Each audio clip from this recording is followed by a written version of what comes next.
Kamulyan jroning pangurbanan.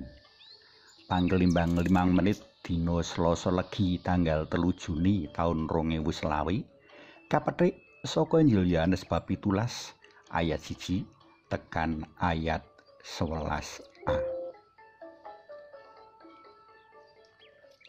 Ora kabeh kamulyan ginayuh kanthi cara urip kepenak adoh saka rekoso samsara sarta godha. Ora kabeh kamulyan ginayuh kanthi tinunggun sakeh kasenengan kang ing budaya Jawa rinunci jroning bebasan ketunggun derajat, pangkat lan semat.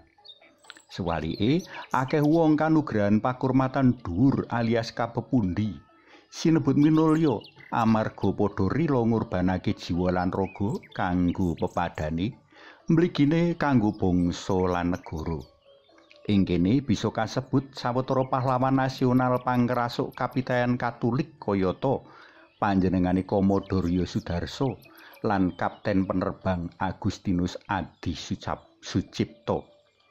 Asmane padha kasuwur rumaket ing ati warga masyarakat marga pangurbanan mau. 400 tahun kepungkur pangurbanan saemper beberan cecala wis katindakake dening Gusti Yesus ing kayu pamentangan. Gusti Yesus piyambak ing dungane marang Allah Hyang Rama ngendika mengkene, "Duh Rama, samangke sampun dumugi titi wancinipun, kula aturi mulyakaken putra dalem, supados putra gentos mulyakaken sampeyan dalem." Tembung mulyakaken putra dalem ing kene tegese Gusti Yesus nyumbangake Allah Hyang Rama mujudake karsa dalem kang wis ketuk ing titi wancine.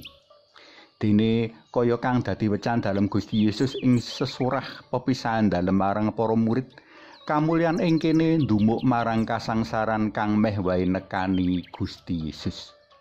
Menawa kita sithikake Injil Yohanes, pangurbanan dalam Gusti Yesus iki mujudake titi wanci kang dadi makutaning tindak leladi dalem sadawane sugeng makarya ana ing donya. Ora kaya wong Yahudi kang ndeleng salib minangka wujud kanistan sarta wong Yunani kang ndeleng salib minangka pituwas tumindak bodho. Gusti Yesus ngendikake menawa pangurbanan dalem mujudake sawijining kamulyan. Jroning pangorbanan dalam Gusti Yesus maujud sih katresnan dalem marang umat manungsa. Jroning pangorbanan dalam Gusti Yesus nyuntak katresnan dalem sak entek-enteke. Ora ana tresna kang pangajining ngluwi sawijining pangorbanan. Mula kanthi pangorbanan ing salib Gusti Yesus kersa nuduhake iba jroning sih tresna dalem Gusti marang umat manungsa.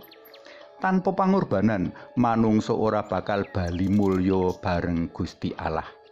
Kanthi pangorbanan dalem, Gusti Yesus satemene mahyakake sih kawelasan dalem Allah marang umat manungsa alias mulyakake Allah Hyang Rama ing sangarepe umat manungsa.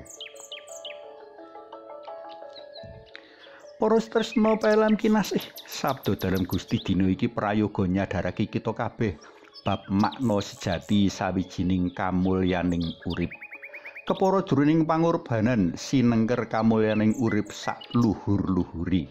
Kejaba iku, kanthi wawasan dina iki kita dadi mangerti sawijining tindak kepahlawanan sejati, asrah jiwa raga kanggo kaslametaning pepadha. Kita wis samestine bungah lan mongkok darbe Gusti Yesus sang pahlawan sejati. Kita wis samestine dadi sambung asta sih kabecikan dalem Allah kanthi tindak pangurbanan kita.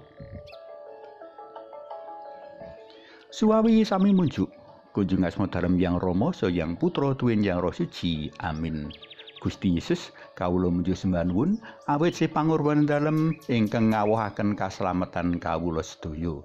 Kajurung nuhuni piwulang sarta patulah dan paduka mugi kawula boten dados murid mursal ingkang suthik berkurban kangge kasaenipun sesami. Amin. Kunjung asma dalem Hyang Rama saha Hyang Putra duwin Hyang Roh Suci. Amin.